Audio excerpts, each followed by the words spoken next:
This is exactly right. If audiobooks are your thing, or if you've been meaning to listen to more of them, you should check out a podcast called Ear Say, the Audible and iHeart Audiobook Club, hosted by Cal Penn. Each episode spotlights standout audiobooks on Audible across all kinds of genres: sci-fi, comedy, romance, thrillers, and more, with Cal talking to guests who help break down what makes each story worth listening to. It's a fun, easy way to discover your next great audiobook. Check out Ear Say on the iHeartRadio app, Apple Podcasts, or wherever you get your podcasts. Goodbye. The best time to think about home security is before you need it. That's exactly why there's Simply Safe. Traditional home security only alerts you after a break-in has already happened, and that's too late. Simply Safe is changing that. Simply Safe's U.S.-based live agents identify threats on your property and help deter them so intruders never get to your house. The system is customizable so you can build one that fits your home and your specific needs. The 24/7 professional monitoring is effective and affordable and won't lock you into a long-term contract. I think that's what's so scary for so many people is that long-term contract. And like, what if it turns out you don't like it or need it, but they don't have that because they know you'll like it and you'll know that you need it and feel so much safer when you have it. Like at this point in my life, I would never go without a security system on my house. I just feel safer with actually having Simply Safe around. There's a whole staff at Simply Safe that's waiting to talk to you and help you out. Right now, you can get 50% off your new system by visiting simplysafe.com/MFM. That's half off at simplysafe.com/MFM. There's no safe like Simply Safe. Goodbye. While the world watches the stars at the FIFA World Cup, Hyundai has its eyes on the next generation of talent. The future soccer stars who are already turning heads at age 14. Because next doesn't wait for an invitation. And Hyundai doesn't either. Hyundai has always moved the future within reach. Hyundai did it by making advanced safety standard on every vehicle. And by engineering EVs with ultra-fast charging capability. And Hyundai continues doing it every day because the future isn't some far-off concept, it's already here. Next starts now. Hyundai, an official partner of FIFA. Goodbye.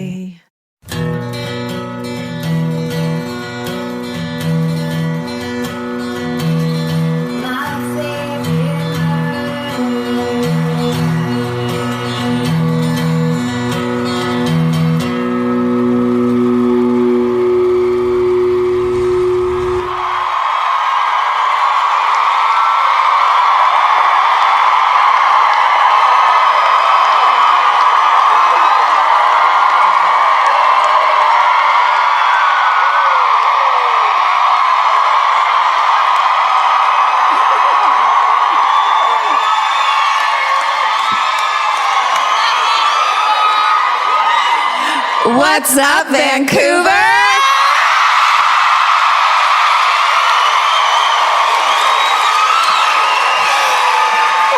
Whoa.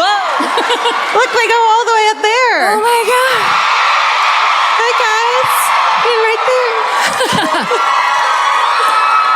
And over there. That's right. Now we're just going to do this for 3 hours. Different sections. That's right. Competing for sound. Mm-hmm. Hi. Oh my God. Thank you so much. Yay. You can tell that this is the fourth night of this leg of the tour because I have no idea what my hair is doing right now. I really don't. Oh, I know what mine's doing. What's yours doing? It's fucking not getting washed and getting in pigtails. Oh, really? Really. Yes. This is my, oh shit, I think I have to stop doing this when I turn 40. What am I going to do? You mean no pigtails past 40? I keep pushing it further and further though, so I feel like I'm going to be no pigtails past 80 someday. I have an idea. You can keep the pigtails past 40 and well into your 60s as long as you wear high vinyl boots and a mini skirt with them. Done. Done and done. What if I just ripped this and I had that on underneath it? Speaking of outfits, look at yours. Oh, yes. Well, that's okay. Oh, Canada. Pockets, that's right. I have pockets. 2. I asked for 2 in this one, and they gave them to me. Wow. You must know someone at the top. I was like, You know what? Add a second pocket. I have 2 hands, and I'm going to use both of them. Well, I mean, what to say about my outfit? It's from Land's End, a wonderful catalog for women who have their own rutabaga farms in New England, and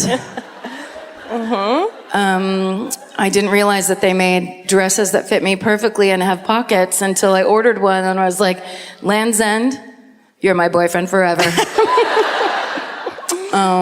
New boots that you hate because they hurt, but they're so cute. I've got boots that are making me pay for every sin I've ever committed in my life. Fun, which is fun. And there's a guy right there. I know. There you go. Guys, also I got these tights at the drugstore right before I left Los Angeles. Don't do that to yourself. These tights are light gray at best. They're nowhere near black. So now I'm doing black, gray, black, ruined. The look is ruined. Cancel it. But that's okay because my hair's all fucked up and I look like a girl named Donna who smokes at the bar. So that's the character I'll be doing tonight. Right? She's fun. I love Donna. Donna? She's the best to hang out with. Well, I look all dressed up tonight. Yes, you do. Thank you. Should I have said that to you? No, I mean, I'm not complimenting myself. Truly, if this isn't dressed up, then I quit, you know? But I was going to tell them about what I look like when I fly. Yes, please do. That's the best. Oh my God. Okay, here's the thing, you guys. I'm not one of those like girls that look really pretty when they sleep and wake up. Who are those girls? Not my thing.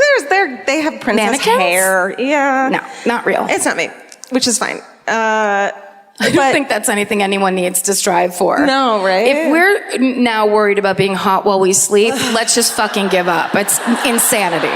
Let's not. But you know those movies where it's like, she looks like an angel? It's like, that's not me. Because they have fucking makeup artists that are coming in to touch them up every 5 seconds, and they're not real. And they're not sleeping for real. It's a movie! Right. Beauty standards, turns out, are fucked up. They're fucked. Because the reality is, sometimes what you look like when you're sleeping is that your fucking entire jaw is unhinged. And you are just wide open with your mouth open, and you are on a plane, and you're wearing sunglasses because the fucking asshole in front of you didn't get the memo that everyone else's fucking windshield, is that what they call them? Nope. It's closed. And so it's bright. And then it turns out you have a husband who takes a photo of you while you're sleeping. He's fun. And you love him. You still love him. Yeah. Vince. Go.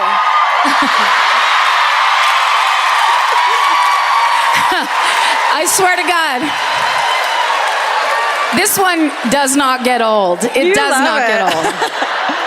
You know what's really fun is people took pictures of it last night and posted it. It's so much funnier from the back of the room. I swear to God. Just the scope of it. I feel like this weekend has been the get over it tour for me of like, this is just how your life is like now and it's totally okay, which is fun. I'm like, great. It's pretty great. And I love that Vince, I don't know, I've told him before, like, I love when you take candid photos of me, but this isn't what I meant. You didn't really mean candid at all. No. And he doesn't normally do that. And so when I woke up, he turned to me to show me what he had done.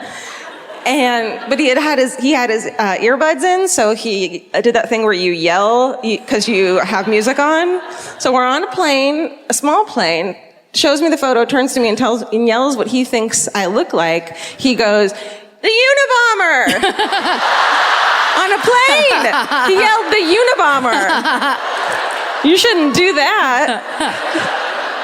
If I was on the plane and I had my earbuds in and I was going to show you that picture, I would have said, "Blind Paddington Bear!" But you weren't on that plane. Turns out I missed that plane. Here's the thing. This lifestyle I really love, and I want to make it as rock and roll as possible. So what I did was roll, because normally, and this is kind of boring, but normally we leave for our flights out of LAX, which is like 1,000 miles away from where anyone lives in Los Angeles. Mm-hmm. But they actually Vince booked us on a flight out of Burbank, which is literally 10 minutes down the street from my house. It's so exciting. And it's like you just breeze in. They're like, they look at you and they're like, you look fine, and you just get in. It's the easiest thing ever. It's easy. It's very small. Right.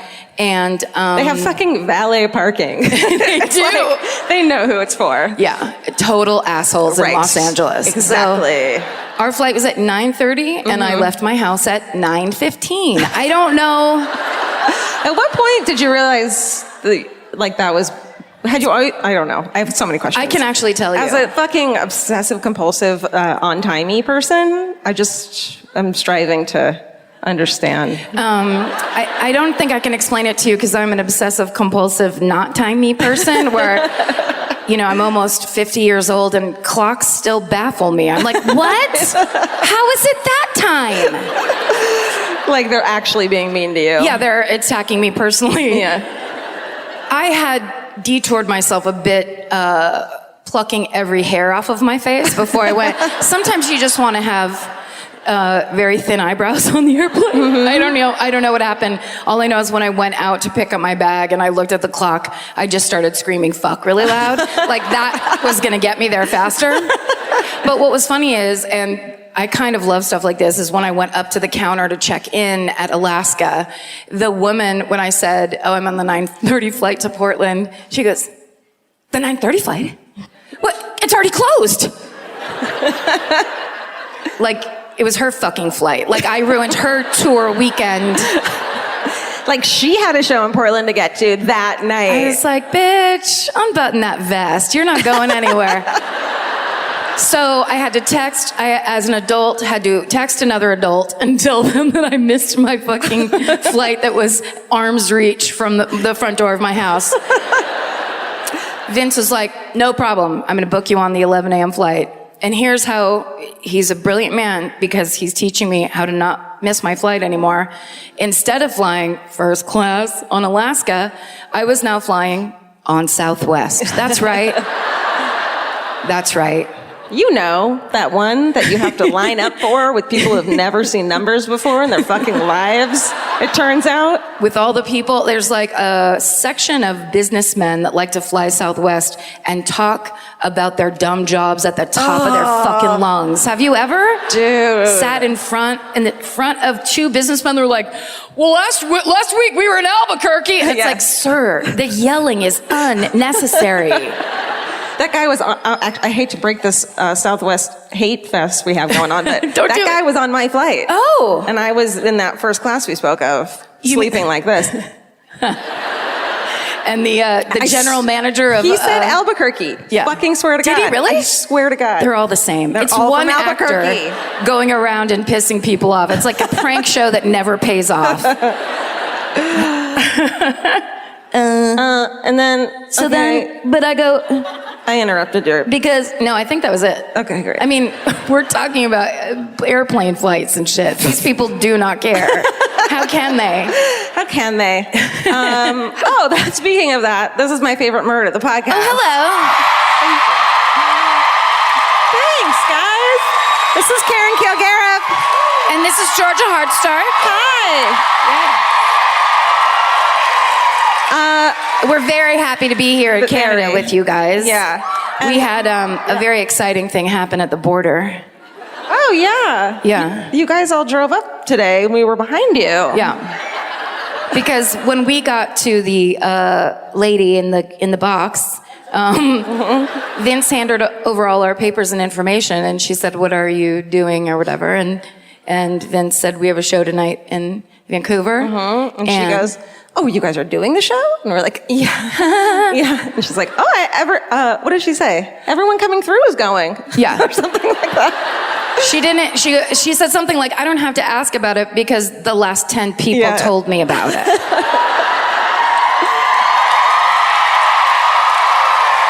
You guys are our ground team, spreading the word. Thank you so much, because we were able to smuggle so much heroin into this country.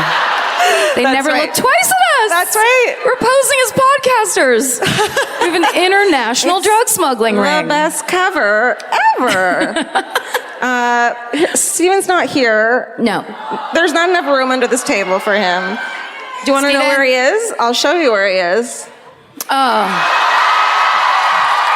that gets sent to me the other day from my house of Mimi. I mean, have you seen a bitchier cat's face in your life? Truly, the most judgmental cat. She's like, you're not using that filter, are you? Right. Here's the thing. At some point in the future, Steven's going to be, I think, a father and a husband. Okay. Can you imagine stumbling upon a picture of your father like that? And just being like, what the fuck? Oh my God. My dad used to dress up like a rabbit online. Oh my God, and get judged by cats that look like Daria? And like... Oh my God. Dad! Holy shit. Mom, the Easter Bunny's here, and I think he might be a sex pervert.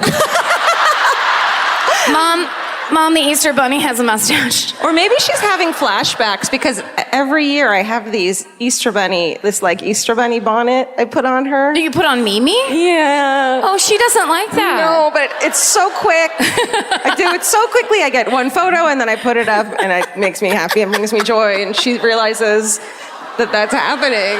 No. Look at her. No, I know. If she was on the stairs and I was there, I just wouldn't go upstairs.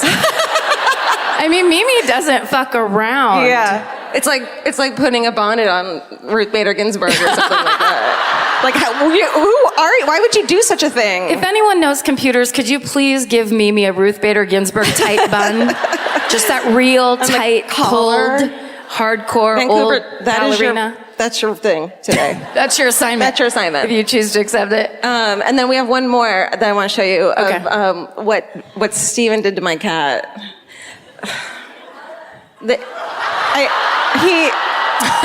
I don't know where he fucking even got that, you guys. It came out on Thursday, that like new line of shit, and he somehow acquired one.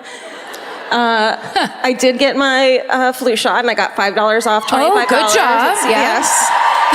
Get your flu Cheering shot. for a flu shot. That's right. Yep. And then he dressed my cat, which feels like a personal, attack, It is an attack on you, for sure. in a shirt that says that he's himself. Yeah.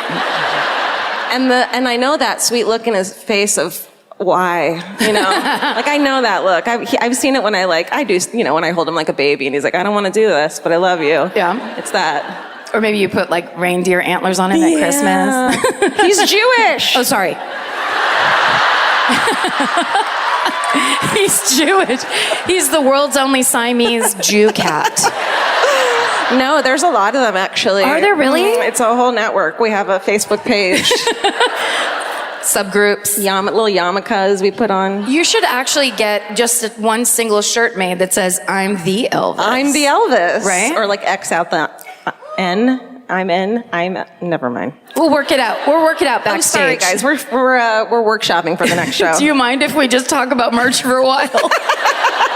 We're gonna have a quick merch meeting and get back to you. That's right. Should we sit down? Yeah, let's do it. Oh, yes. Yes, Canada. We ordered the punk rock Thank you. chairs. And we got them. The punk rock extra duct tape. This chair's about to tell me to fuck off when I sit on it. Okay. I can handle it. That's right. Like these chairs have Mimi's look on her face. Yeah. Of really, They've seen so much. They have. That's comfortable. There we go. And here and there. Oh, I like these. There's a little ring down there, or like a bar I can hook my boot heels on the back of. And then just, what? Oh, God. You're scaring me. I wish I was closer to the edge of the stage for that. Crowd surfing. We have to start crowd surfing. Totally. Would you guys... We just break everyone's fingers, their poor faces. People who do fingers. not listen to this podcast that work here are like, what in the fuck is going on? What is any of this shit? Oh my God.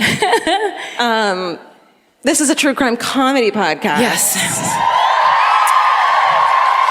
It's confusing to some people, except for that person. This is we now have a viewer discretion warning at the top of the show because we know that some of you guys like to force people to come here with you who don't listen and don't care, aren't interested, don't get it, But got promised a nice dinner. Right. Kind of wish you would order something more expensive to make this worth it. But so, for those people who aren't sure, there's a true crime comedy podcast, which are, you know, some might argue diametrically opposed concepts. True crime being all about murder and the loss of human life and tragedy, and then comedy. And it can be very kind of complex and layered. Yeah, it's like, I just realized it's those two, you know, comedy and tragedy. Masks, yeah. That's right. Why isn't that our logo? That should have been our logo. Yeah, it is going to be our logo. Next year, we're going to turn our logo to the comedy tragedy masks of theater. I mean, truly, nothing legitimizes you more than the comedy and tragedy. That's mask. right. It's like we are of the theater, and we're also fucking nerds. Yeah. So listen to our podcast. Right. Anyway, the whole point of this speech is that sometimes the combination of those two things might be offensive to some people who don't know us or don't listen. It might seem wrong to you. If you're one of those kind of people, we really want you to know that you should get the fuck out now, because it's not going to get better. It won't get better. That's right. You know, before we start, I printed up some fun Vancouver trivia. Do you want to hear it? You did? Yeah. She didn't tell me that was my reaction from the theater. Truly. You did? You did? Yes. Tell me everything. Well, because Steven sometimes sends us an email of trivia. Yeah. God bless his soul. He really busts his ass for us, and all we do is just give him shit. And make fun of him on stage? That's not cool. He's like, truly loves my cats. And I'm like, ew, don't put a shirt on it. But like, Steven's trivia, I think one of the only things in that email, it just said that the California roll was invented here. We're just like, thanks, guys. Thanks, Steven. Although interesting, what the fuck? It's nothing like this trivia that I got out of the Vancouver Sun. For real. In 1908, Jeff the Boxing Kangaroo amused big crowds at the Pantages Theater. So that's the kind of shit we have to follow tonight. How are we gonna follow that? I don't know. Shit. Jeff. Somebody named a kangaroo Jeff in 1908. Oh my God. It's called being a visionary. Yeah. Ahead of his time. I mean, in 1909, the following year, Vancouver took its first mechanized ambulance out for a test drive, and it immediately ran over and killed an American tourist. No! Yep. No! Yeah. Oh my God! R.I.P.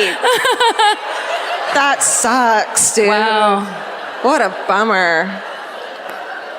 Jeff, the boxing kangaroo, was on the sidewalk giggling behind his hand. Jeff? Fucking stupid Americans. In 1931, the province newspaper had this startling lead to a story. 1 person in every 300 in British Columbia is insane. That's hilarious. Including your ambulance drivers. Maybe that was back when ambulance drivers had to like stir up their own business. You know what I mean? Oh, yeah, it was like a private company, and they were like, well... It was for-profit ambulancing.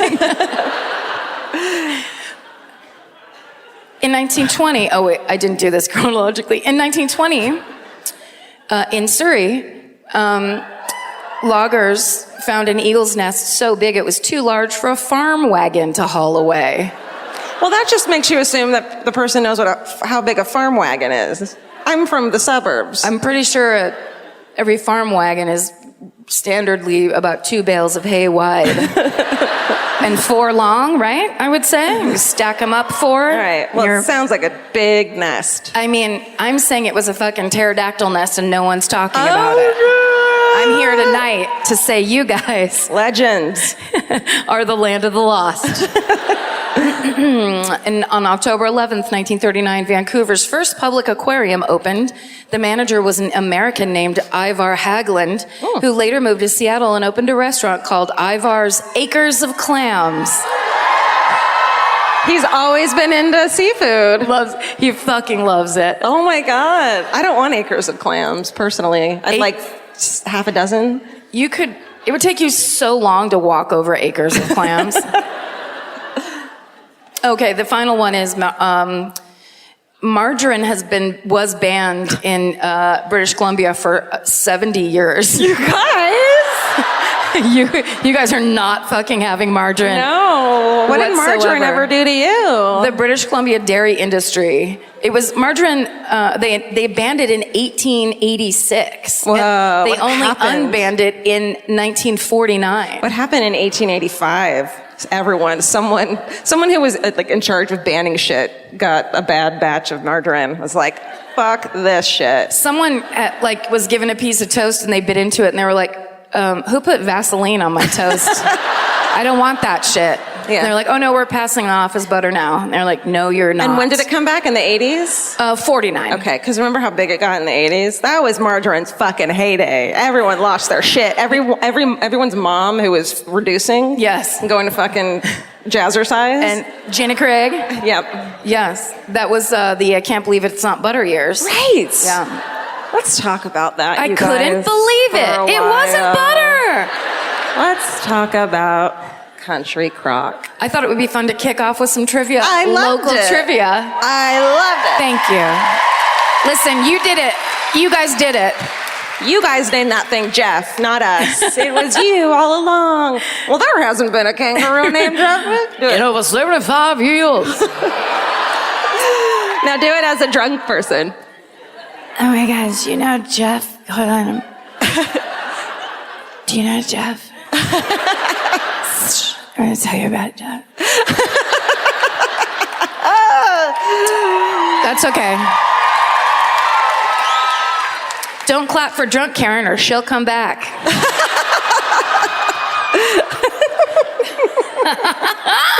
You'd love it, wouldn't you? No, I would fucking hate it. You would? I bet like a day would be great. Yes. But like, I'm kidding. Then it would be like, I have to drive. There's a lot of that behavior. This podcast is brought to you by Squarespace. Every successful small business starts with someone saying, I wonder if people would actually buy this. Squarespace gives you everything you need to find out. From consultations to events and experiences, you can showcase your skills with a customizable website designed to attract clients and grow your business. With Squarespace's collection of cutting-edge design tools, anyone can build a beautiful, professional online presence that perfectly fits their brand or business. Get paid on time with professional invoices and online payments. Plus, streamline your workflow with built-in appointment scheduling and email marketing tools. Head to squarespace.com/murder for a free trial. And when you're ready to launch, use offer code MURDER to save 10% off your first purchase of a website or domain. Goodbye. Every piece of furniture you own has a story. Sometimes it's an heirloom, and sometimes it came with the house because it was too heavy to move. If you're ready to start a new chapter with your home decor, there's Article. Article makes it effortless to create a stylish, long-lasting home at an unbeatable price. They take great care in curating their collection, focusing on pieces that stand the test of time. We've talked about Article for a long time. There are pieces in that catalog that are so affordable that are room changers. And if you go through there and there's like a little something you don't even realize you need it until you see how they have stuff set up or what style combinations that they're doing, where they do the boho chic, there's mid-century, it's a little bit modern, it's something new. Like there's so many choices in there and it's not going to break the bank. As someone who's interested in tons of different styles and time periods, Article covers them all in one place. I love that. I know I've mentioned already how much I love my entryway table, but I swear to God, because the path that it's on, I pass it 4 times a day, and I love it more every time. Article is offering our listeners $50 off your first purchase of $100 or more. To claim, visit article.com/murder, and the discount will be automatically applied at checkout. That's article.com/murder for $50 off your first purchase of $100 or more. Goodbye. There are some questions humanity may never be able to answer, like, what's the meaning of life? Or even worse, what do I make for dinner? Luckily, Hungry Root has one of those covered. Hungry Root is like having your own personal shopper and nutritionist all wrapped in one. They'll take care of the weekly grocery shopping and recommend groceries and meals tailored to you. Imagine a world where shopping, planning, and cooking food is simple and stress-free. That's a reality with Hungry Root. Once you tell them about your goals and preferences, they fill your cart with personalized recommendations, and those recommendations recommendations, get smarter as Hungry Root learns more about what you did or didn't like. Most of Hungry Root's recipes can be made in just 15 minutes or less. I complain about dinner and cooking and that kind of stuff constantly, and Hungry Root provides exactly the thing I'm complaining about's solution. Like, they make a zesty chicken avocado sweet potato bowl that is exactly what I want at the end of the day, but would never, ever take the time to make. And with Hungry Root, it's just right there. It's waiting for you. For a limited time, get 40% off your first order, plus get a free item in every box for life. Go to hungryroot.com/MFM and use code MFM. That's hungryroot.com/MFM, code MFM to get 40% off your first box and a free item of your choice for life. Goodbye. We have a clicker here. Vince told us not to press that button. I'm not gonna. We don't know what happens. He called it the Ghostbuster button because there's just a circle with an X through it. And we knew immediately what he meant. Lights go off. Foam party starts. We'll press it as we leave the stage. Okay. I'm stalling because, all right, this is what happens. Let me just tell you, I'm first, right? Yes. Because I chose to be. Because this thing happens, you're going through your week and you're like, I got to pick my murders for this weekend. And you do this, Sweet Steven sends you a list of ideas with one line of description in the beginning. You're like, I can't do that. I can't do that. Great, fine, I'll do that. I did what did I get? DB Cooper yesterday. It was just this is what's going to happen. This one, good. It was really good. It was fun. I had a great time. Good. Well, that's all that matters. Yeah. So this one I picked, and then I started, and I was dialed in, and then I started researching it. How come no one ever told me about this one? It's the most insane thing I've never heard about. Really? I'm obsessed with it now. It's the Abbotsford Killer. What in the fuck, you guys? True. Everyone's yelling at us about a fucking asshole pig farmer when meanwhile, this is the most hate that guy. insane thing I've ever heard of in my life. Shit, okay. And it did bring me the one thing that this brought me that is joyful is that I listened. There's not a lot of information when you just articles, but there's a lot of documentaries, and then there's a couple podcast episodes about it from True Crime Podcast, which brought me to my new favorite podcast. It's a Canadian true crime and dark history podcast called Dark Poutine. Amazing, truly. How great is that? You just immediately know you're gonna like these dudes. It's great. It's great. I mean, it is already dark, right? Do you have questions? You have any questions about it? I'll ask later. Okay. God bless you for that name. Wonderful. Wonderful work. So I listened on the way from Seattle to here, and there's beautiful fall leaves. So it's so gorgeous. We don't have that in California. We don't have trees. We don't. Everything burnt down. I didn't fucking do it. Yes, she did. No, it was. I was out there in the forest. Shh, give me this. I have matches. Do you want matches? All right. So let's get into this, because shit. Okay. All right. Around 5:30 in the morning on October 14th, Saturday, 1995, in Abbotsford, British Columbia. It's about an hour from here, right? On a good day. I don't know. A 16-year-old girl named Misty Cockrell stumbles bleeding, beaten, and nearly hypothermic into the front doors of MSA General Hospital. Oh. Despite a massive fracture in her skull, she's conscious. They said it's the size of a fist, a hole the size of a fist. She's conscious and able to tell them that she had just woken up in the parking lot right by there after having been beaten by a man with a baseball bat, and that she was with her friend at the time, 16-year-old Tanya Smith, and Tanya's now missing. She had just woken up, come to, stumbled through the fucking doors. Holy fuck. That's right. Despite all her injuries, she survives. And later that morning, she tells police that Tanya, so this is the story she tells police. She and Tanya had been at a party that Friday night, so it was Friday the 13th, and they were at a party in Surrey.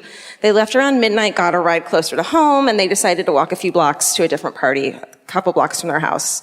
And they're all joking about it being Friday the 13th. Misty, who has a great dark sense of humor, says that she joked, watch, some guy's gonna jump out of the bushes and try to rape us. Yeah. And she said that we laughed it off and continued walking. Just a few blocks into their walk, they stop when they heard a man's voice behind them, and the guy said something like, you bitches want to party, like something terrifying. They dismissed him like some asshole, kept walking, and he did it again, and they turned around, and they noticed that he had an aluminum baseball bat in his hand. Ooh. The guy steps out of the bushes, grabs them both by the arms, and then pulls them through. It's like a tall, like thick hedge. Pulls them through into the parking lot. He orders the girls to strip, and Misty doesn't move. Tanya starts to take her clothes off, and as the guy focuses on Tanya, Misty realizes that he had put his baseball bat down. This fucking badass chick grabs the bat and swings it at him like hits him. She was like, she refused to run and get help, and she just didn't want to leave her friend, so she hits him. They start struggling. She yells for Tanya to run, but Tanya didn't want to leave her friend either. And unfortunately, he gets a hold of the bat and begins to hit her with it. She says she counts 7 hits before she blacks out. Oh, fuck. When she comes to, and this is another thing she later says, is she remembers as she's lying on the ground after the 7th hit, she says, I open my eyes and I see my high school, because it was like across the street, and I remember thinking that that's going to be the last thing I see is my high school. But what they don't put in the article I read and I had to see somewhere else is, I was pissed off because I fucking hate that place. Which amazing. Seriously, that's the first thing I thought. Is like, that's the most depressing thing of all time. Yeah. Oh, there. So, and it's great. So these girls are 16 and it's 1995. And they're in high school. It's exactly my age pretty much. And the thought of me being 16 and going through this, it's insane to me that they went through this and that Misty was able to fucking joke about it this way. It's bananas. When she woke up after passing out, she comes to, Tanya's gone. She finds her way to the hospital, through the front doors, and she describes their attacker as very tall with a receding hairline, and remembers looking into his eyes and knowing that he intended on killing them. Then later it's said that as she entered the emergency room and stumbled in, the triage nurse caught sight of her and began to scream. And she says... That's a hard thing to do. That's really saying something. Yeah. She's a fucking triage nurse. Yeah. She says, quote, I thought, man, whoever came in behind me must be in really rough shape. I know, this I love her. Sweet baby angel. Shit. Sadly, later that morning at about 7:30 a.m., fishermen at Vetter Canal, which is about 10 miles away, find the naked body of Tanya Smith. She had been severely beaten, sexually assaulted, and then thrown in the river face down where she drowned. This killer became known as the Abbotsford Killer. So Abbotsford is a Bible Belt community. I think it was really conservative at the time. I don't know if it still is. It's like a bedroom suburb of Vancouver. It is. Welcome. We're glad to have you. And so, of course, like any town, they're like fucking shocked that happens here. Like, they're into Jesus and stuff. Don't say his name like that, Georgia. Who? Jesus. Okay. So they're all fucking freaked the fuck out over this, understandably. And I grew up in a fucking Republican-ass town too, that was suburban, bedroomy community, and that the shit we would have lost our minds. So a joint investigation is launched between the Abbotsford Police and the Chilliwack RCMP. Chilliwack? Yeah, Thank you did it. Chilliwack. I was like, I know I'm gonna get that wrong when I saw it earlier. Days after their attack, days after the attack, they're setting up a hotline for tips, and they get a fucking phone call. Let me show you the girls real quick. I'm sorry, let's get that up. Like that, I look like that. She has a choker on. I wore chokers. Yeah. Okay. Oh, yeah. It was required in the 90s. Yeah. So, they get a phone call. They're not yet taping, so that's not recorded. The caller they're taping, but they're not tracing it. Thank you. Yeah. The caller says that he's Tanya's killer and he was giving them a chance to find him before he starts looking for his next victim. Whoa. He gave a gruesome piece of evidence that only the killer would know, that they had, of course, kept out of the media, and that he had bitten Tanya's nipple, and he tauntingly told them that it tastes good. This fucking asshole piece of shit. So the call is, that was like the second call he had made. That call's traced. The time police arrived at the location, the caller had fled. It was a phone booth, and they dust it for fingerprints. Can't find any. And 20 minutes later or so, the man calls back and asks if the police thought he was foolish enough to leave fingerprints behind. So he's just fucking taunting them at this point. He continues to call the police to taunt about his next kill and when it's going to happen. He belittles them for not being smart enough to catch him. He's just fucking enjoying it. And in the Dark Poutine podcast, they play all the, what are they called? The calls? Mm-hmm. His phone calls? His voice and shit. Oh. Yeah. I mean, he just sounds like a normal, it's that thing of like, no one would have known. He sounds like a normal dude, and you think he's going to sound like a monster, but he just sounds like a fucking normal person. It's creepy. I'm sure the town was freaking the fuck out. Okay. So the calls terrorize the Lower Mainland, and they're gripped by fear. Inspector Rob Giel described the driver case, oops, I just gave something away, as one of the most bizarre in his 27 years of police work. He says, "I hope I never see anything like it again. The way this individual taunted the community and put this community in a state of fear was like nothing we had ever seen before." So a fucking suspect, 3 people call in this, a sketch gets drawn. Okay. All right. Yes. A composite sketch based on Misty's description of him. There's 2 of them. And these are them. Oh, yeah. Take a look at those. You see those in the paper? And you're like, well, I'm moving. And never leaving the house again. That looks like David Thewlis, the great British actor. Mm-hmm. But, in a bald cap. Mm-hmm, mm-hmm.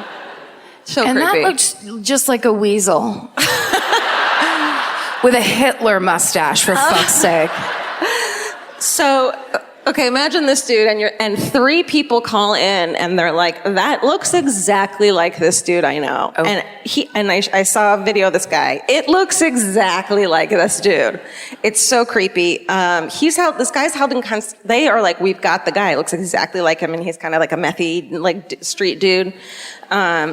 They hold him in, and they have DNA, and they have the bite mark. So they do a dental impression. They do the DNA testing, which it's the fucking mid-90s. So it takes 2 months. They keep him in custody that long before finding out the DNA doesn't match and it's not him. And they have video of him like piecing out of the fucking, like, he's just like, later days, dude. Yeah. And through that entire time, the guy had stopped calling. So they were like, "We've got him." But really what probably happened was he's like, "Great, someone's going to go down for this for me." So he fucking quieted out and latered. So, okay. So then the cops are like, well, they're starting over. They need new suspects. They need this guy to call back. So they decide to put out a article taunting him on purpose. They tell him that, in the article it says, like, psychologist thinks he's too scared to call again, or he's, taunting him. He responds by doing this insane fucking thing. On February 17th, 1996, a call is made to the local radio station and at Radio Max, and DJ Mike Ciccone, he gets a call, and the guy's like, "Go look at the radio station car that's got like plastered with it's probably a PT Cruiser. I don't know. You're seeing it in your mind's eye. It's Yes. a purple PT Cruiser. Exactly. With Radio Max across the side. Across the side. Big Mikey C on mornings. Right. And they go to I'm sure they go to car sales openings and, dog walks. I don't know. What's a dog walk? Dog walks. Dog parade. The radio shows up when you're walking your dog. I don't know why dog walk got in there just now. Maybe it's because you showed me a photo from the Circleville Pumpkin Show today of the animal parade, and tell them what that was. Someone was walking a duck. Did you see it? On a leash. On a leash. My dream is to get Elvis. How else would you walk a duck? Well, walking a duck is like, I'm doing on a leash, I said. Sorry. No, it's great. Okay. This is insane. Okay. Fucking Mikey C. Yeah. Goes out to the Radio Max car and finds that someone had tossed a concrete gravestone, on the fucking hood of the car. It's fucking Tanya's headstone. No, what the fuck? I fucking know.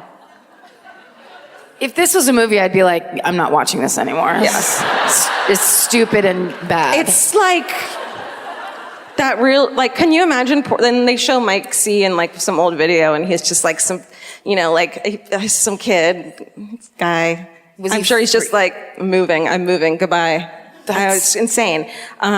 So he had gone and fucking stolen Tanya's gravestone, and there was like a photo of her on it, and he had fucking etched messages into it. Jesus Christ. Including saying, I'm still out there, I'm the one. And, quote, she wasn't the first and she won't be the last. And then he writes, one day, Misty, and Misty's the one that survived. And her whole family's already in fucking protective custody, or on, what's it called, witness protection program, right. Obviously. You want to see it? Too bad, you have to see it. Whoa. Where is it? Right there. See? Holy shit. I know. Well, how have we never heard of this? I know. The fucking pig farmer again, and this. You guys are holding back. All right.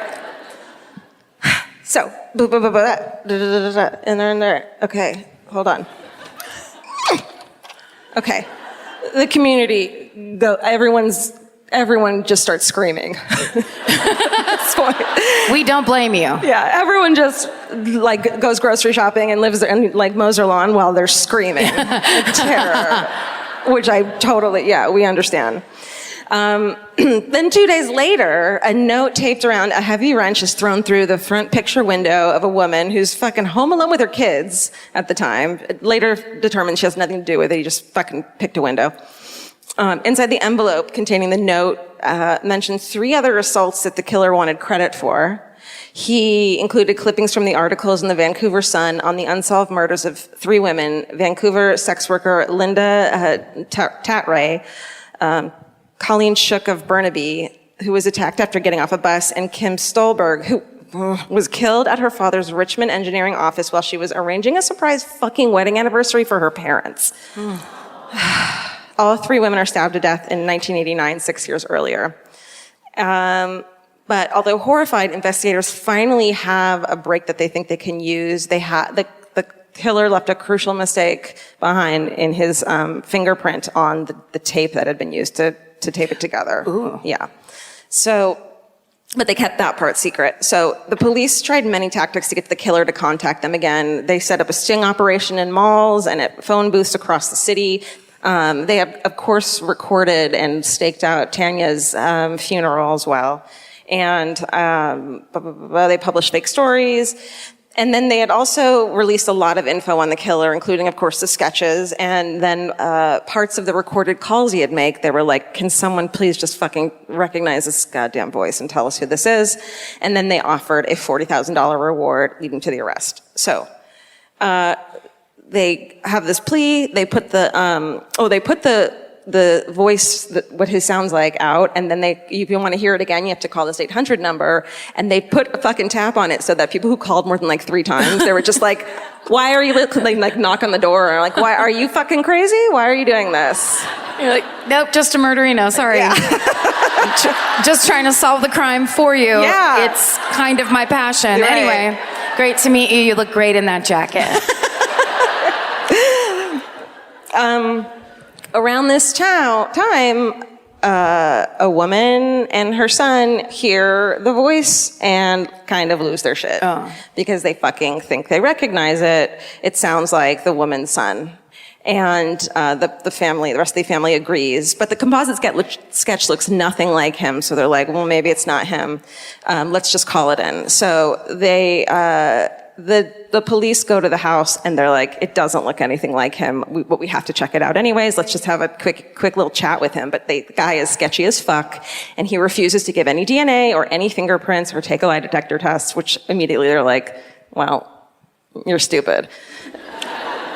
So finally, the dude comes in the next day with a lawyer, And he says that he'll give them his fingerprints, but they can only use it to try to match, and then they have to destroy them. They can't use them again. They can use them once. Okay. Any other restrictions or needs that you have about giving your fingerprints, you fucking creep?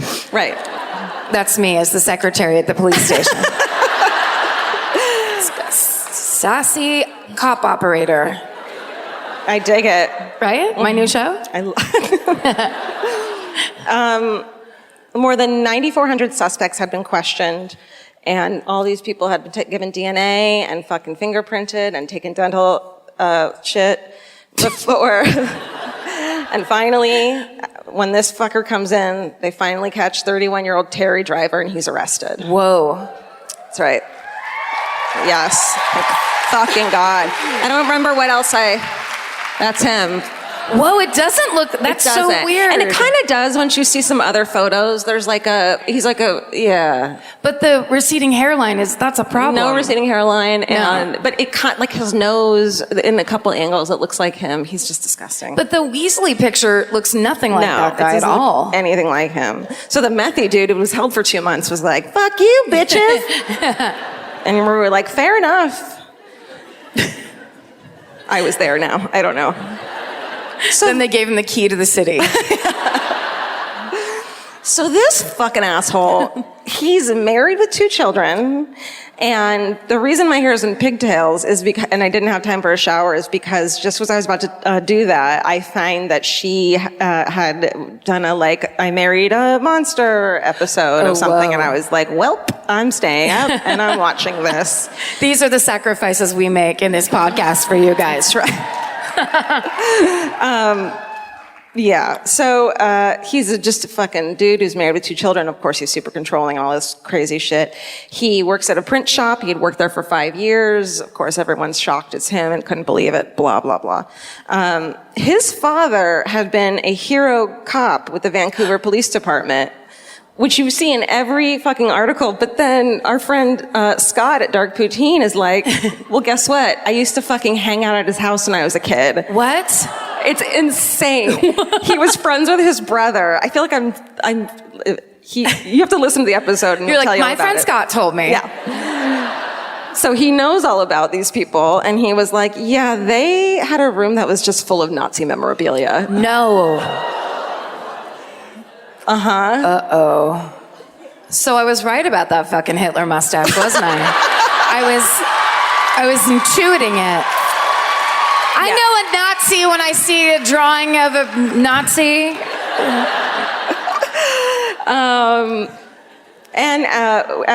When Terry was a kid, at 2 years old, think of a baby, a 2-year-old. They take him to the doctor and we can't fucking manage this child. Two. He doesn't respond to, basic discipline. He's already fucking with people. By 5, they were like, we can't handle him, and they put him in a home for badly behaved children. I'm sure there's a name for that. That sounds like a horror movie. That's not. What? If you just behave badly, you're going into a home. I love that idea. Canada's very strict, and they just manners first is what the national motto is. That's right. You took the last piece of margarine toast. You're going to school. Oh, sorry. Looks like you're going to the home. You know what's so funny that just made me think? A girl that I work with, we were all talking about crazy shit your parents lied to you about when you're a kid, and she said that her dad told her that until she was 10, she could be put up for adoption legally. We were all talking about how our parents controlled us. My dad just had a stare that was honestly I think heat lasers, because you could be doing anything and then you'd look over and you'd be like, oh my God. He'd just creep you out from the side. They're good at that. But she honestly, until she was 10, thought she was going to be given away. That's horrible parenting. But truly. She made it to Hollywood, so. She now craves gratification via television writing. That's right. Okay. So he went to the home. He's a fucking asshole. He, of course, is obsessed with being a cop. He wants to be a cop, but he's also into breaking into houses and stealing money from his work all through high school. He's a problem child, obviously. A psychopath. He's a psychopath. Classic. so they go to trial. Oh, Scott also has a story. Our friend Scott at Dark Routine also has a story. My best friend? Another insane story about how he worked at a fucking paper recycling plant, and one day through the line comes like secret files from his pre-trial that someone had decided to recycle instead of shred. You know, it's some guy named Eric at the fucking cop's office, and he's like, no, I love trees. So it's like, it could have like given him a mistrial. He could have gotten off because of this. He just takes it out of the regular garbage. He's like, guys, we've talked about this. So we have to save the planet. Let's act locally. It's insane. Like, truly. Someone at the recycling plant was smart enough to pull that off the line? Scott was. What? He worked there? Yes. Hold on. Are you sure this doesn't have straight up bullshit podcast? I don't think it is. Are you guys friends with him? He's real, right? Yeah. Is he a total liar? He's their best friend. Don't call him a liar. How bananas is that? That's crazy. And it's like they have like 40-something episodes now. It's their third episode that they do. It's fucking great. Okay, so then. God, what was number one if this was number 3? Okay. So here's the fucking trial, of course. He testifies. They were like, okay, they have a bite mark, they have DNA, and they have fingerprints against us. We're fucked.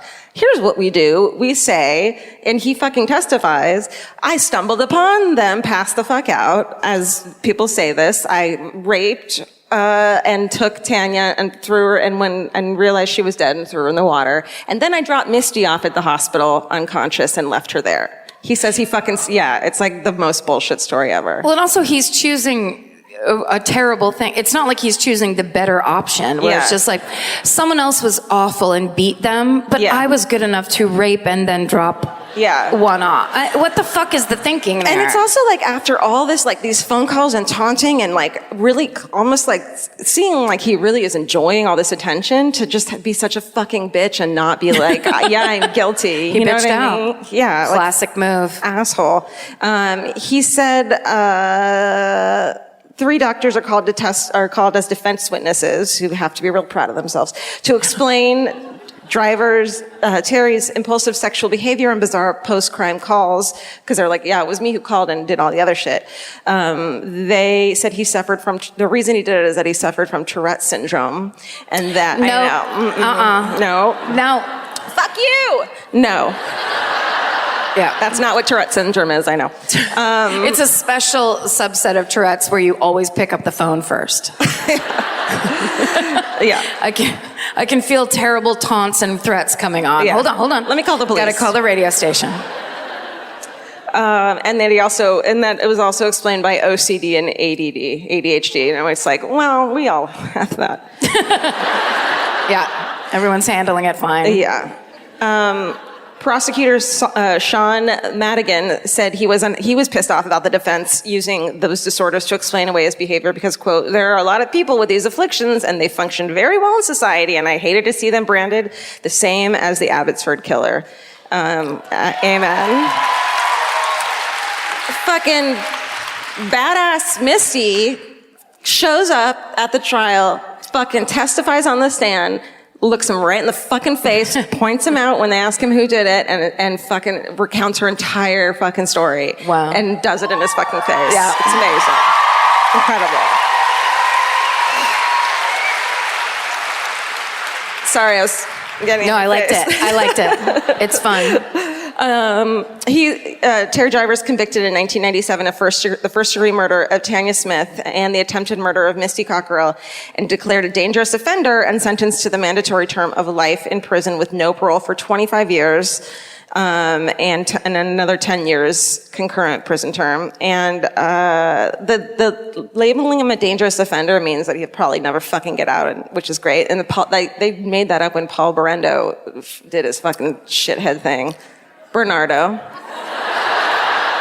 Let her say what she wants. Berendo's a street near where I used to live, that's right? That's where it is. I even wrote Berendo. Shit. Shit. Shit. Ah, shit. Shit.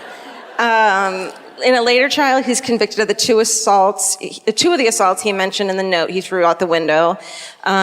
He had also, so one of those two are that he assaulted a mentally ill woman living in a group home, and he hit another woman over the head with a bat, fracturing her skull and causing permanent brain damage. So he's convicted for those two assaults. Good. After the trial, Misty finished high school and received a scholarship from the Canadian Crime Victim Foundation to attend what do I do? To attend the University College of the Fraser. Now, you made it so she can't read. I'm scared. She gets a BA in sociology. Nice.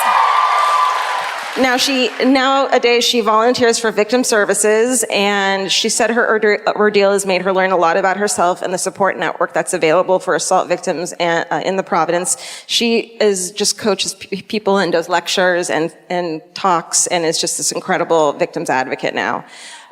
She said, quote, the best. Victims are stigmatized to feel sorry for themselves forever, and it wasn't really my thing.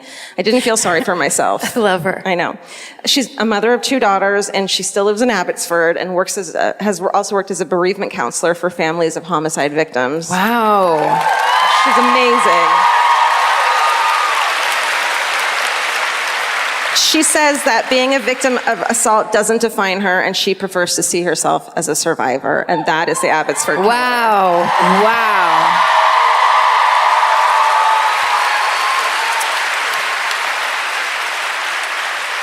That is an episode of I Survived. No. Yeah, she's on I Survived. Shit. I just realized that when you said the thing about the hedge, it's just a weird detail from the beginning. Wow. Yeah. I wish I hadn't washed my bangs in the sink and had more time to watch that. I would have skipped that step altogether. Well, the thing too is none of those details, like the headstone thing wasn't in there. Jesus Christ, that's unbelievable. Yeah. In the summer, healthy habits are easy to keep until you leave the house. You walk out the door, and the next thing you know, you're barefoot and feral in a gas station candy aisle. That's why Kachava makes it easy to maintain your routines. Kachava is an all-in-one nutrition shake, and now it comes in new travel packs. Every packet gives you a simple shake with protein, fiber, vitamins and minerals, greens, probiotics, omegas, electrolytes, and more. They're easy to toss into a bag, easy to take on the road, and a simple way to stick with your normal wellness habits, even when your schedule changes. Man, that Kachava matcha in the individual packs is like my dream snack. It's exactly what I need and want in between the not great meals I'm eating for lunch and the snacks I would have had anyways that are terrible for me. Like, this is something I feel like I'm treating myself when I take. You're treating yourself to vitamins, fiber, all these things that your body really wants and needs and kind of craves that it does seem like it takes a big effort to get. So now you're getting it all in one packet and in a little drink you like. Take your daily ritual with you. Go to Kachava.com and use code MFM for 15% off your first order. That's Kachava, KACHAVA.com, code MFM. Goodbye. Let's be real. We don't all have time to keep up with the latest fashion trends. Some of us want to look stylish, but have someone else to do the shopping. That's where Stitch Fix comes in. Their expert human stylists get to know your lifestyle and budget so they can pick pieces that actually work for you. Stop shopping and get styled today at stitchfix.com/murder to get $20 off your first order. That's stitchfix.com/murder. Goodbye. Current you is trying to get through today. Future you would like it if you thought about tomorrow every once in a while. Now both versions of you can work toward the same goal with Acorns. Acorns is a smart way to give your money a chance to grow. You can sign up in minutes and start automatically investing, even if it's your spare change. The Acorns potential screen shows you the power of compounding and how your money could grow over time. You can quickly adjust how much you're investing every day, week, or month to make sure you're always building towards your goals. Whether you're just starting out or thinking about settling down, Acorns supports your big and small goals across every life stage. Sign up now and Acorns will boost your new account with a $5 bonus investment. investment. Join the over 14 million all-time customers who have already saved and invested over $27 billion with Acorns. Head to acorns.com/MFM or download the Acorns app to get started. Paid non-client endorsement. Compensation provides incentive to positively promote Acorns. Tier 2 compensation provided. Potential subject to various factors such as customers' accounts, age, and investment settings. Does not include Acorns fees. Results do not predict or represent the performance of any Acorns portfolio. Investment results will vary. Investing involves risk. Acorns Advisors, LLC, an SEC-registered investment advisor. View important disclosures at acorns.com/MFM. Goodbye. I just want to talk about the mysterious floating severed feet of the Salish Sea. Holy shit. It's not inspiring and it's not, a survival story. It's just fucking weird. It's a series of weird things that people are trying to tell us isn't a big deal, and it is a goddamn bit. They're trying to explain it away. They're trying to make me not theorize that there's a very specific serial killer or shark out there doing weird shit. Or a fucking duo of a shark and a serial killer. Oh my God. Yeah. A land-sea duo? Yeah. A surf and turf killer duo? Yes. Yes. Yes. Canada, you've got it all. Oh, wait, is there? No. We'll be moving here within 6 months. Wait, someone start the paperwork. There's one more photo. That's Misty now. There she is. Yep. She's on an I Survived. She's super badass on Yes. I Survived. Amazing. Yeah. If you see her, say hi to us, please, Abbotsford. Look at this. All right. Do you recognize that? It's the West Coast. Oh, yeah. It's the West Coast of United States and Canada. We've been there this entire weekend. This is where we call our home this weekend. Up and down. Up and down It's it. beautiful. Oh, we've driven hither and yon. I asked this was the original, but then I asked Steven to zoom in. I asked him to zoom in, and this is what I got.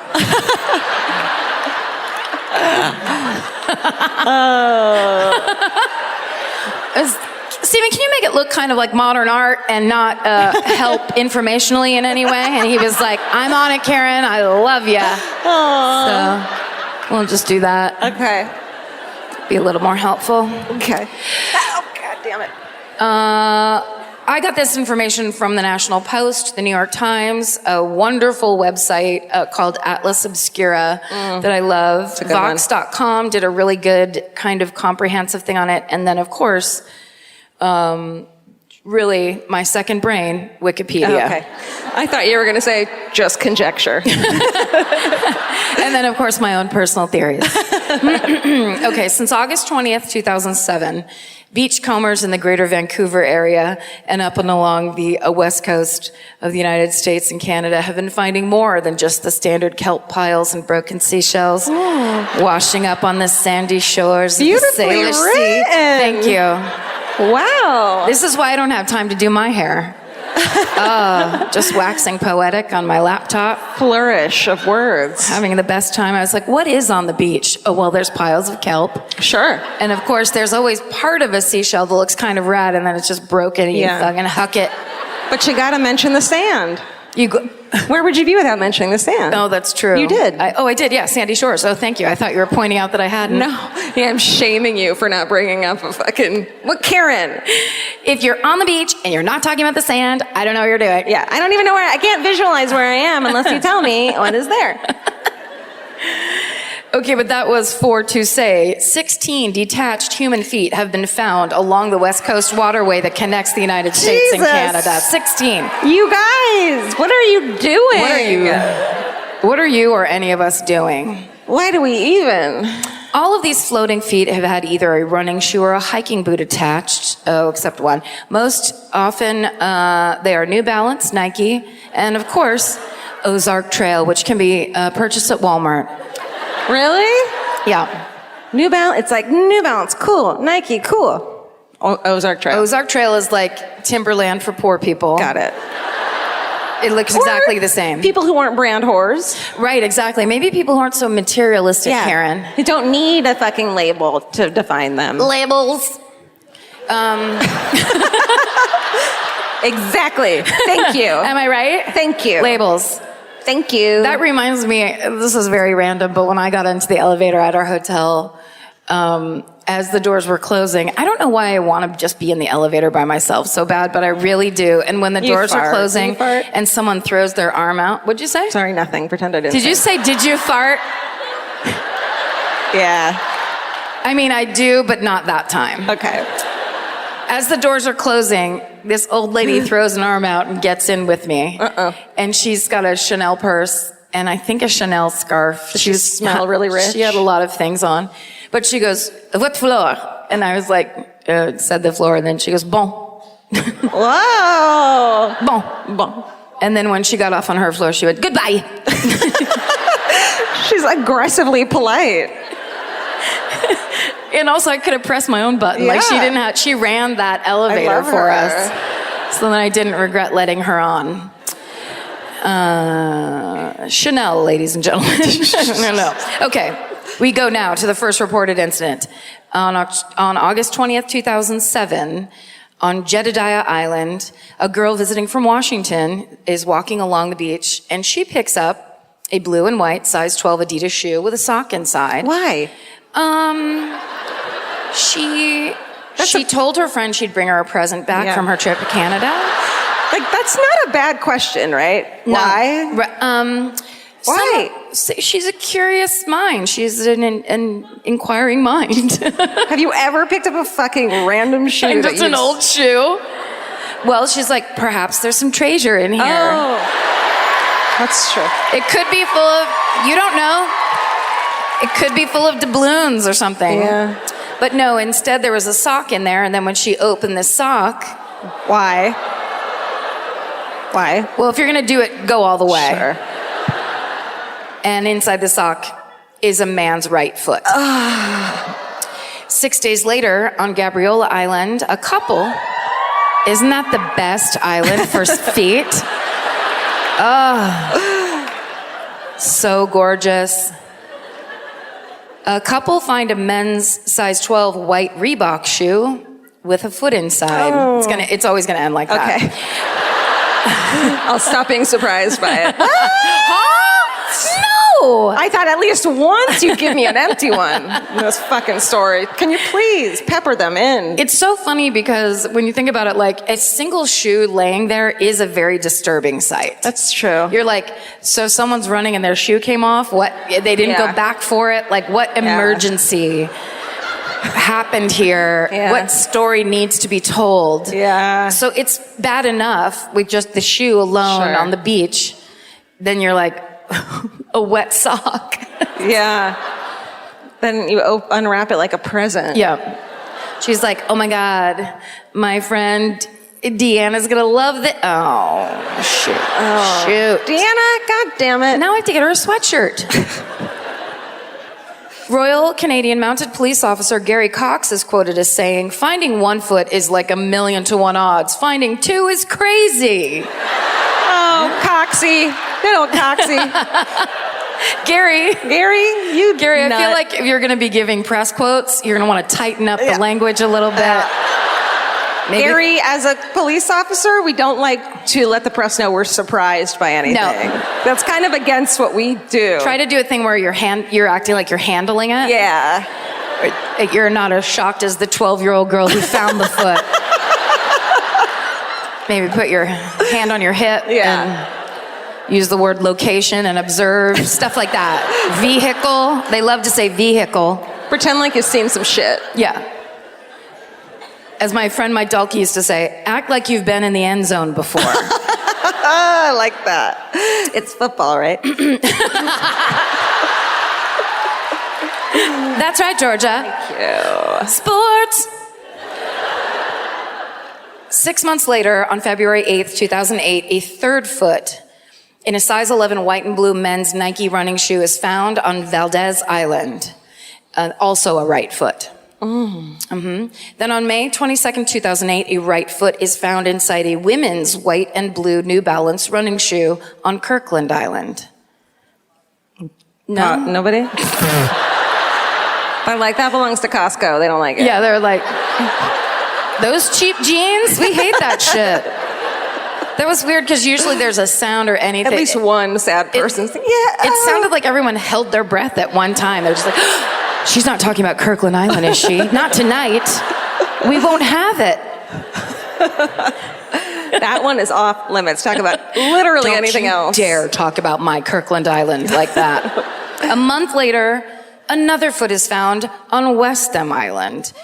Right? Thank you. Now we know everything's okay with Westham fucking Island. It's a left men's blue and white Nike running shoe, and it's eventually matched through DNA to the right foot that was found on Valdez Island in February. They're across the channel from each other. Okay. And eventually they're identified as belonging to a Surrey man who'd been missing since 2006. In November of 2008, a left women's blue and white New Balance running shoe is found on Kirkland Island. No, she's doing it again. Don't do it. Leave her alone. This shoe matches the right shoe found in May and is linked by DNA to a woman who'd been missing since 2004. So eventually when people start theorizing, I mean, this is now, we're up to 6 feet in shoes. And people are just start screaming again. People are like, this is quite something. It was, it had actually, made make sure I don't pick up my trivia and start talking about Jeff anymore. It had made headlines from newspapers all around the world, the Melbourne Herald Sun, The Guardian in London, Cape Times in South Africa. Everybody's talking about these shoes and feet. You guys, they know about you. And they're so proud of you. And it's called, the series of discoveries is called Astounding and Almost Beyond Explanation. And actually, one night for a while on Letterman, remember Letterman? Letterman used to, anytime there was a Canadian guest on, he would ask him about the severed feet. Yeah. He would just check in and see if they knew anything. Amazing. It's like the original hometown. Exactly. Okay, so on June 18th, 2008, another human foot is discovered on Tyee Spit near Campbell River on Vancouver Island. It was a hoax. I'm so sorry.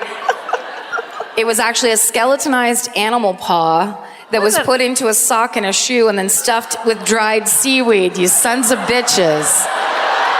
By the biggest fucking asshole in the entire world. They're like, you know what's fun? What a dick. Severed feet. Did they catch who did it? Royal Canadian Mounted Police, I wonder if it was Gary, launched an investigation into the hoax, and an arrest could be made due to charges of public mischief. No. But that was 10 full years ago, so I bet we haven't heard, so nothing happened. That guy's grown up and he's sorry for it. Oh, what if he goes to church every morning because of it? Then, I mean, it's not that bad. Yeah. That's what I'm saying, he's overreacting. Yeah. You know how men are. You know how that guy... Okay. I'm on that one. Less than a year later in October, this is a series of these. Less than a year later in October of 2009, a right foot in the size, an 8.5 white, blue, and red men's Nike running shoe is found in the Fraser River. And this is eventually linked to a man who had gone missing a year before. Then on August 27th, 2010, so 6 months later in Washington State, a woman's right foot without a shoe or sock. You wooed at the wrong time, man. I know you didn't mean it. It's found on Whidbey Island. The whole island's here? So many people. They canoed over from Camp Whidbey. The current's going against us. It had been in the water for 2 months. And when they checked the DNA, there was no match in the national database.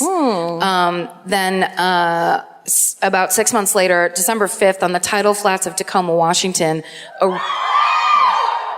it's a weird cheering situation, right? Because you love your city, and then here comes some foot news.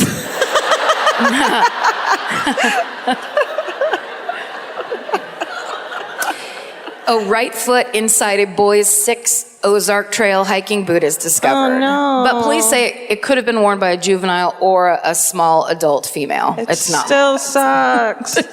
Yeah. It doesn't make anybody feel better. No. Then so like 8 months later, August 30th, a men's size 9 left foot is found in a men's white and blue running shoe in the lagoon near the Plaza of Nations. Yeah, the lower leg bones were still attached. So we're actually now talking about part of a leg that was found. But it had that shoe, so we're going to include it in the series. Just in case. On November 4th, a group of campers find a right foot in a men's size 12 hiking boot in Sassamat Lake. Great, in Port Moody. This will eventually be matched through DNA to a 65-year-old fisherman who'd been missing since 1987. Isn't that nuts? Are you choking? No way, that's crazy. Shit, I was swallowing. You just spit take across the table. Let's see, on December 10th, I mean, it just keeps coming. It's like once a month. They try to tell us that doesn't mean something. Yeah. It fucking does. Yeah. On December 10th, a leg bone and a foot are found in a plastic bag under the Ship Canal Bridge in Lake Union, Seattle. Did you hear about the foot and leg?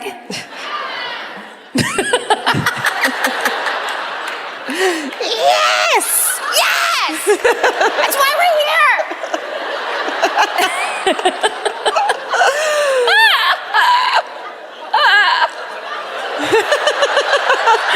Oh, fuck. This is our job. It's so fun. Oh, you guys. Listen, if we're ever hiring, you guys should get a job like this. It's pretty sweet. It's so good. In Vancouver, on January 26, 2012, human bones inside a boot are found along the waterline at the dog park near the Maritime Museum. Yeah, I mean, yeah, it's convoluted, that one, because it's a bummer, but then you know the dogs were kind of into it. So they can't help it. They don't know. Bones. Yeah. In October 2012, a right foot in a white and blue men's tennis shoe is found in False Creek. DNA analysis, that's very tasteful of you, False Creek. They're like, woo. We're here, but we're being respectful of random feet. DNA analysis links this to the left foot that had been found the year before, also in False Creek. So in Seattle on May 6, 2014, a left human foot in men's size 10.5 white New Balance shoes with a blue trim, or it's just the one shoe, it's one foot wearing one shoe, is found along the shoreline of Centennial Park near Pier 86 grain terminal. Jesus, the hits keep coming. I mean, it doesn't end. Then there's a little bit of a break, and then about 2 years later, February 7th, 2016, a left foot is found in a black, gray, and blue New Balance running shoe on the Botanical Beach on Vancouver Island. Vancouver Island, you already cheered. On February 12th, a right foot is found in the same color and type of New Balance shoe on Botanical Beach, and DNA matches it to the left foot that had been discovered 5 days before. I mean, here's the thing. There's no other body parts being reported as washing up anywhere. Just feet, and more fucking feet. Yeah, it's enough to be creepy as fuck. They want to explain it away. Yeah. Which I'm going to do very soon and ruin everything. Great. But God damn it. Great. On December 8th, 2017. Great. The remains of a leg and a foot inside a shoe washed up on Vancouver Island near the Jordan River, and they were able to match the DNA to a man who'd gone missing 2 months earlier. Then on May 6th of this year, a man discovers a hiking boot with a foot inside wedged into a log jam on Gabriola Island. What was he doing in a log jam? The guy who found it, I mean. Oh, he's got this weird perversion. We shouldn't talk about it. Okay. It's none of my business. Haven't you ever seen log jam porn? Okay, so here's some of the theories. Okay. they ruin all the fun. When I first heard about this, when like the articles started coming out of like, what is this series of severed feet? And I was like, yes, oh my God. And then of course, immediately people are like, well, if you die in the water somehow, and in that area there's lots of bridges, and so there are suicides of people that decide to jump off a bridge. And apparently the muscles and the things around your ankles are one of the weaker parts. So your feet disarticulate. That's a word I use constantly. Disarticulate from the rest of the body early. And if you're wearing a running shoe or a hiking boot, there's so much plastic on it, it flips and floats. And apparently these types of things, feet and shoes, can float for thousands of miles on the water. And then they find a fucking unsuspecting 12-year-old on a beach just trying to be on vacation to need therapy for the rest of their lives. So some people think disaster. So it's victims of tsunamis that are around the world, plane crashes, boat accidents. We know people fall off of cruise ships a lot, and it's not talked about, and we need to talk about it more. Like right now. They just disappear off of cruise ships. Shut up. Should we talk about it right now? Yes. Let's never go on a cruise. Okay. I feel like if we had a My Favorite Murder cruise, which has been pitched to us by our agent, if anyone buys tickets, we'll be like, you're not a listener. You should fucking know better. Yeah, you should know that if you get on that cruise ship, you will be killed. You'll be disappeared off that ship. Our agent's like, for some reason, you're not selling any tickets to this thing. We're like, that's fucking right. They're as paranoid as we are. Yeah. Spencer Davis wrote in the Pacific Standard, when a body floating in water is subjected to the push and pull of its environment, the bones of hands and feet, I said that already. It's Spencer Davis's idea. They're always the first to fall off. And then this particular current, it's a strong and common one. That's it goes like the theory. So it's like there's the Great Pacific Garbage Patch, right? That's over here. Then there's Foot Island over here. You do the math. And which one's the one that's the boot that's kicking the? No, that's Italy. That's Italy. I know. Some people theorize that drug dealers are organized crime members. Are they called members? Do they have membership cards? Or the organization. Right. The members of the organization, organized crime, they use this area specifically as a dump site. Because you've heard of the very powerful arm of the Gambino crime family here in British Columbia. Yeah. They're everywhere. Gabagoo. Crazy. So those are all the kind of the explanations, and they're probably all a little right. Yeah, I mean they're reasonable. Yeah. But let's do their unreasonable ones. Okay. Yay. Because those are way less depressing. Now listen, nobody mentions this part, which I think is pretty fucking key. That right here in Vancouver, there's a shopping center called Leg and Boot Square. Nuh-uh. Yes, there is.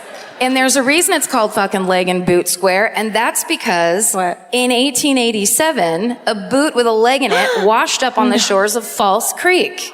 Nuh-uh. Wait, let me see if I have a picture of a boot from 1887. No. Hold on. No, those are just shoes. Steven, we know what shoes look like. Oh. Steven just wanted to fucking, he had a date, he wanted to get it over with. He's like, Karen, is this okay? You're talking about shoes, right? Okay. None of these shoes have been found with feet in them, but they're all available for purchase online. If you had to choose one, which one would you choose? I guess I'd choose the yellow one. There's that boot. What? That's a boot from 1887. I don't know if it's the boot that was found. It's in good condition. Also, I love the fact that the picture gets cut off before the actual shoe part is involved. Yep. If you had to spend one night with that boot on, where would you go? What would you do? What would you have for dinner? Can I come? I guess I'd have acres of clams. Callback. That's what that is. Boom. Now, where am I? Oh, Leg and Boot Square. Right. The amazing shopping center that I saw 6 pictures of online. So gorgeous. Why do they name a whole... Okay. Because I'm telling you. Right. Somebody found a leg and a boot in 1887, and the cops, the local constables, they didn't want to go out and actually find who it belonged to, so they took the leg and the boot and they stuck it on a pike and left it in front of the precinct office. It's just like a wanted poster, but it's the actual. Have you seen your own leg? Oh my God. And then after 2 weeks, they threw it out because no one claimed it. Did they recycle it in a recycling center? That's right. Okay, and then Scott found it? That's right. And then Scott at the recycling center is like, oh, you gotta be kidding me. I had to start a podcast. My life is nuts. So my theory is that the ghost of the person whose leg was in the leg and boot has come back to wreak havoc on the police who never solved his Thank you. What I'm saying is, take the facts, take the information, and give me something. No one wants to talk about suicide. Let's talk about ghost revenge. That's the shit. Yes, yes. In 2016. Okay, but they still named an entire Leg and shopping boot? center. Why would they? Boot. I mean, it also seems like no one knew what that name was from. No. You're just calling it leg and boot. Yeah. You're just like, why do they call it that? I don't know. Anyway, some weirdo named it. This is the reality check part. Okay. In 2016, coroner Barb McClintock told the Canadian press that most of the feet are the remains of people who died because of accidents or suicide. Of the 12 feet that had been discovered at the time of this publication, 10 had been linked to 7 individuals. And she says, quote, "We pretty well think we know what happened in every case. They're all very sad. But, since that article was printed, 2 more human feet have been found in the area. So let's not give up hope that it's a ghost shark. It's the ghost of a shark. Oh. Coming back for revenge. With his serial killer buddy. Yes. Who he rides, the ghost shark. Yes. And then. Yep. One day, and it's the ghost of the boot guy. Yep. On the ghost shark. Right. It's 2 ghosts now. Heading to Leg and Boot Square. To pick up his leg. And that is the story of the floating severed feet of the Salish Sea. Good job. Thank you. Wait. Oh! Steven! That's a Timberland! You don't pay Timberland prices when you can get Ozark Trail. Yeah. There's no need to do it. Are we gonna have to pay royalties to use those photos? Yeah. Shit. I think so. Yeah, I think we have time for a hometown murder. Vince! Look who's here. This is my husband. Is this microphone on? Yeah. Awesome. I forgot the present for the hometown people. You didn't bring it? No, I'll run and grab it. Okay. We got you guys a present, whoever does it. The name of the porn movie in Big Lebowski is called Log Jabbin'. Oh, that's right. Vince with the facts. And Canada does not have Southwest Airlines. Is that true? Well, they're gonna fly up here. I think from now on we need Vince to sit on the stage with a laptop and like a head mic. His corrections corner with Yeah. Vince. Living In real time. corrections corner. Yes, please. I'm gonna go get the fruit skewer. Thank Right you. back. Okay, Vince, everyone. Vince Averill. So Tour manager to the stars. Oh, we're going to brief you very quickly. I know we really don't have to because you're Canadian and you're very polite. Yeah. But here's the deal, and I think you already know it. For the hometown murders, we love it when it's local. If it can be a Vancouver story, definitely a British Columbia story, that's what we want. You think, no, it doesn't matter. My story is great and I'm from Chicago. Fuck you. Is our answer. Shut up. Is what we say to that. Don't be so drunk. don't be so drunk that you can't follow your own line of thinking.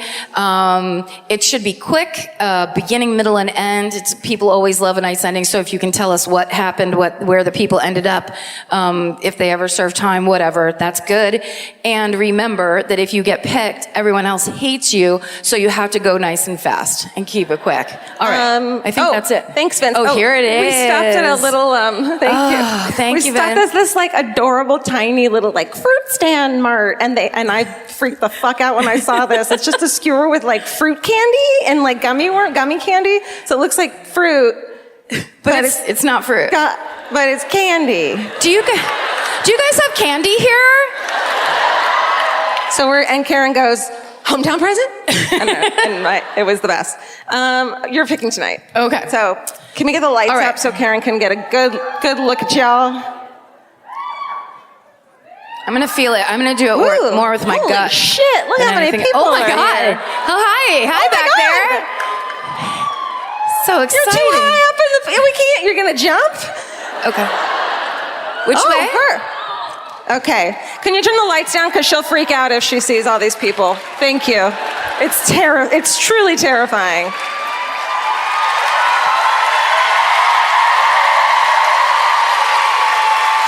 Oh hi. Oh my God. What's your name? Hi Lexi. It's Lexi, everybody. Say hi to Lexi. Hi, Lexi. Here, take this. Come stand here. right in the Look at, middle. she's got the boots Holy on. shit. Oh, leg and boot. Leg and boot.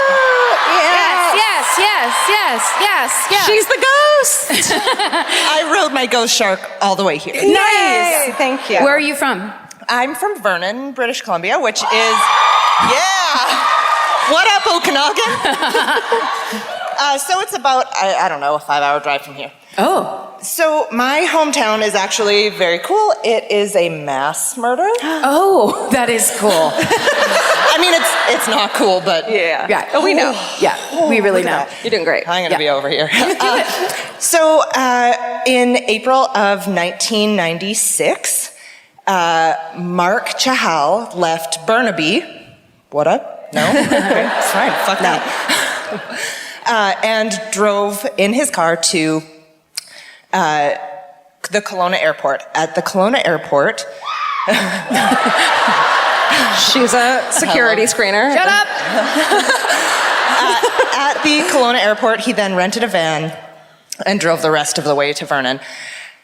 The reason he was going to Vernon is because he was going to take revenge on his estranged wife, who had been living with her family there, and they were preparing for her sister's wedding. So in his car, he had a .38 caliber semi-automatic Smith & Wesson handgun, a .40 caliber Smith & Wesson revolver, and something else gauge shotgun. Yes. 15? A 15 or a 16? Oh, yeah. Okay. Gun. Yeah. Yes, Those absolutely. ones are the worst. Okay. Guns. So he arrived at the family home at about 10:30 in the morning. He took both handguns out of the car and walked up the driveway where his ex-father-in-law was washing one of the cars. He then shot him in the face. And then he fired into the home through the front window and then went through the house. He shot everybody. Oh my God. He shot his ex-wife, her sister, her grandmother. The only people that he spared were the children, which is nice. He fired 28 shots while he was in the house, and then he left through the back door. The neighbors called the police. By the time the police arrived, 6 people were dead. Later, 3 more died in hospital. After he left, he drove back to his motel that he had rented, and it seemed like he had planned on escaping, and instead he changed his mind. He wrote a suicide note and killed himself there. Yeah. I mean, yeah. And that's the end. Wow. Oh my God. Perfectly done. Perfectly done. Thank you. Oh my goodness. Lexi, everybody. You did it. That was fucking horrifying and really fast. Wow. Jesus Christ. Oh. See, this job gets hard sometimes, though, too. And that's because that's awful, and we hate it, and it's terrible, but it's this kind of little way for us to connect, and also because so many of us have this anxiety because we are well fucking aware that horrible things happen to people all the time, and we're not fucking stuck up enough to think that we couldn't be those people too. So we have this crazy anxiety. But what we love about this community that's come together is that with each other, we've shown each other that we're all into this fucking insane thing and are fascinated with it, but also all have this crazy anxiety. And what we love about this podcast is so many people thank us and tell us that they have sought help for that crazy anxiety because we're so open about it, which is just, I mean, the fact that they thank us is ridiculous and hilarious and wonderful, but it does mean a lot to us that you guys connect with each other through that anxiety and take care of it because it's important. Yeah, that's Mental right. health. Yeah.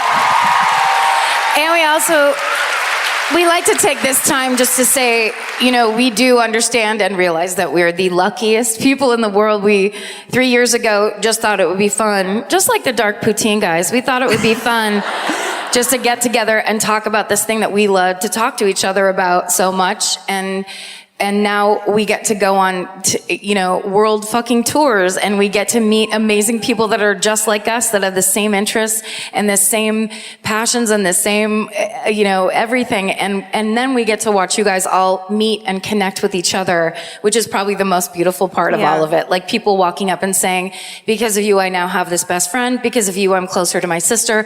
Me and my mom listen to this together. Like it's just the coolest thing in the world. Yeah. And we're so lucky. So thank you very, very much for being here with us. Guys. Vancouver, Canada, we fucking love you guys so much. You support the shit out of us. We'll always come here on our tour. Thank you guys so much for being here tonight. It's been incredible. Thank you. And stay sexy. And don't Bye, you guys. Thank you. The best time to think about home security is before you need it. That's exactly why there's Simply Safe. Traditional home security only alerts you after a break-in has already happened, and that's too late. Simply Safe is changing that. Simply Safe's US-based live agents identify threats on your property and help deter them so intruders never get to your house. The system is customizable so you can build one that fits your home and your specific needs. The 24/7 professional monitoring is effective and affordable and won't lock you into a long-term contract. I think that's what's so scary for so many people is that long-term contract. And like, whatever turns out you don't like it or need it, but they don't have that because they know you'll like it and you'll know that you need it and feel so much safer when you have it. Like at this point in my life, I would never go without a security system on my house. I just feel safer with actually having Simply Safe around. There's a whole staff at Simply Safe that's waiting to talk to you and help you out. Right now, you can get 50% off your new system by visiting simplysafe.com/MFM. That's half off at simplysafe.com/MFM. There's no safe like Simply Safe. Goodbye. Vacation planning should feel like a breeze, not a deep dive into countless travel sites searching for the best deal. With Cheap Caribbean's Budget Beach Finder, you can search every destination and every date all in one search. You'll save time and money with the Budget Beach Finder. Say goodbye to endless scrolling and tab hopping and hello to Budget Beach Bliss at your fingertips. Go to cheapcaribbean.com to try out the Budget Beach Finder and see just how stress-free vacation planning should be. Goodbye. Capture your favorite summer feeling with Pandora Jewelry. Discover a collection inspired by the sunshine, freedom, and moments that make the season unforgettable. From sun-kissed metals to personalized pieces ready to be engraved with your summer mantra. Each design moves with you from beach days to golden nights and every memory in between. Shop Pandora Jewelry's new summer collection in-store or online at pandora.net and let your summer unfold. Goodbye.